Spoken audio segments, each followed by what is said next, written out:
Thank you, Simon, for those words, Lena, for your building, Omar and Chris and the team for putting together a compelling program for this summit, which for me shines a light on a suite of activities I've touched over the last several weeks, seemingly unrelated to each other, but with a thread running through them, which I think will also be running through the program today and tomorrow. Some of these activities related to environmental matters, others to trust in business and especially in financial services. I'll talk briefly about each of those strands and then describe what I see as that common thread. Several weeks ago in the annual programme for Scotland, the First Minister here announced Scotland's goal to achieve net zero emissions in one generation, with 75% by 2030, 90% by 2040, and a full 100% reduction by 2045. World-leading targets. There is no other country as aggressive with its targets as Scotland is just now. And with the aspiration to meet these goals, and I quote, in a way that creates economic opportunity. I describe that as the what, the why, and the how, a bit like a three-legged stool. Last week, a gathering of the chairs and chief executives of Scotland's public bodies with responsibility for land, water, the sea, the environment, met to discuss actions to take now, right now, as Scotland heads towards net zero emissions. While the theme was climate change and biodiversity, the what and the why, the focus was on how to address these challenges in specific ways that would directly link environmental progress with economic progress. Under this imperative, Scottish Water, which I chair, undertook to achieve net zero 5 years earlier than the target by 2040. The business already hosts or produces more than twice its energy needs, which are huge because it's a water company, and it's breaking new ground in Europe, in fact, by delivering heat from wastewater. It knows what it needs to do, and it certainly knows why. But it will also ensure environmental needs are part of every discussion, every decision going forward, transforming in some ways how it runs its business. The day before, I spent a morning with the court or the board of Edinburgh University, where we brainstormed going beyond the considerable work it already does to address climate change, to thinking through how it will ensure environmental matters are at the core of every activity in the university, so that it spends its resources wisely and well, and so that its students, whatever their subject, better understand what the world will be like that they will live in. Soon after that, I sat on the panel to interview and choose a chair for Scotland's new National Investment Bank. So we needed to find a chair. One of its core purposes is to help drive the low-carbon agenda, creating links between businesses and green investment.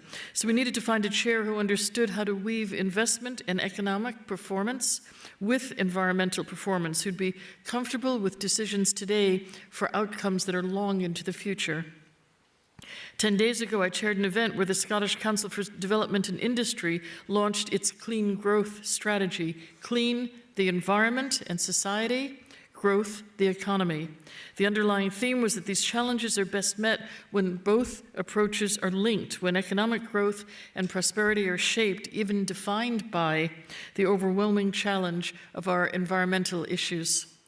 Before that, I was at a small lunch where one of Bank of England's executive directors described both why and how the bank is making environmental risk a mainstream responsibility for the country's financial organizations, and you may hear more about that in this panel. You may also hear something about the Chartered Banker Institute's Green Finance Certificate, the world's first global benchmark qualification for the green finance sector, developed under Simon's leadership, and a significant step in mainstreaming green finance. Another more radical approach emerged at a small dinner last week where Professor Dieter Helm shared his perspectives on climate change. He's a notable economist who focuses on land use and policy. His views in a nutshell were that too great a focus on carbon or plastics or any other single issue doesn't in fact solve the problem. He states that we haven't made real or indeed any progress since Kyoto if we take a holistic look at nature, the degradation of air quality, at what's happening to our oceans, at fluorocarbons and other greenhouse gases, and above all, at how land is used. If we look at that in terms of the cost of the damage done. Then he proposes a new economic approach where taxation and subsidies should be turned on their head to encourage the most important use of land, which is for carbon sequestration, making that more attractive financially than growing crops or supporting animals. In all of these instances, what struck me was the recurrent theme of securing a healthy, safe environment in perpetuity by rethinking how we make decisions in our organizations, by relearning where value genuinely sits, and also that the way we use and invest our financial resources is not just the means to address social issues such as climate change and biodiversity, it's at the core of what we do.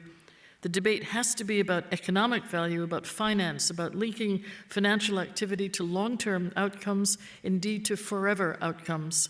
By repurposing finance, by changing how we judge the success of our economic activity, by addressing the biggest global challenges of our day, not just by considering what we need to do and why, but how we intend to do it. And accepting that whatever we do, we need to put a long lens on the outcomes and therefore on value. Most of what I've just described is important. It's happening in Scotland. It anticipates a constructive role from business, and especially from finance. So let me walk to the other side of the bridge and say something about business in general and financial services more specifically under the umbrella of trust. Just as environmental decline and what to do about it has become a mainstream conversation, I also think that culture in business has finally been outed. The OECD recently launched its new Trust in Business initiative, stating, I quote, "Maintaining the social license to operate has never been higher on the business agenda, yet trust in business and institutions is declining." The Harvard Business Review devoted much of its July magazine to articles on trust in business. Professors Sandra Suchar and Charlene Gupta demonstrate the direct link between decline in the value of a company and the loss of trust in its products, services, or people.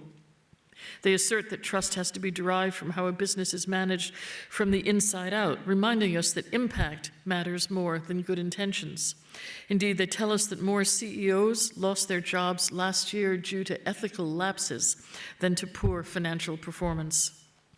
Academics from the Wharton School in the US to the University of New South Wales in Australia to the University of Glasgow here are writing books examining trust in financial institutions, looking at what causes damaging behavior, putting a lens on the relationship between regulators and the organizations, exploring how to manage non-financial risks. So I want to say something now about the how, especially within financial services and banks, looking through the lens of organizational culture at the people who work in our organization. Doing the right things, the what, even for the right reasons, the why, doesn't create sustained value if they're done the wrong way, the how. Because regulation prevents harm, it's designed to prevent harm, while business needs to earn trust, and it's really in the hands of our people in between those two sides. It's in the hands of our colleagues to make that happen. In most organizations, there's a business plan spelling out the corporate goals, perhaps sitting underneath a vision for the organization, all of it signposting where it's headed. And we typically operate to rules, accepted practice, and in the case of financial institutions, to a deep and broad set of regulations as well. The rules create a boundary perimeter, limits on what we can do, and to some extent, how it's hoped we do it. If I look at finance, we've had an extraordinary shift in our banking regulation here in the UK, and there's something similar happening in other countries as well. Recent regulation that calls out individual responsibility, not just institutional behavior. And increasingly, regulation faces directly into the most important issues for society in the future, issues such as environmental and climate challenges. So we have business plans on the one hand, regulations and constraints on the other. But there is a gap, I sometimes think a chasm, in the middle, because none of this really addresses the culture within our organizations, which is shaped by the beliefs, the psychological inclinations, the personal values, the customs, which our people, in fact, exhibit. As a banker, I've spoken a number of times over the last decade about our financial crisis here in the UK and about restoring trust in banking and other areas of financial services, about what it really means to serve customers, as distinct from, dare I say it, saluting regulators first, or bowing down before targets or before the holy grail of financial performance.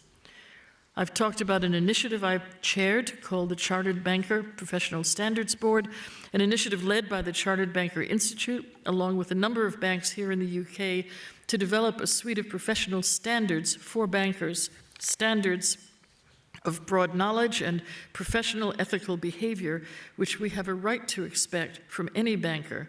And you may hear more about that later today. And I also talk about another initiative, which I'm soon to chair, called the Banking Standards Board, about its efforts to help financial organizations gauge their performance in relation to culture, behavior, and competence in order to serve customers, colleagues, and society more effectively. Its annual assessment comprises both quantitative and qualitative elements, and these do two things.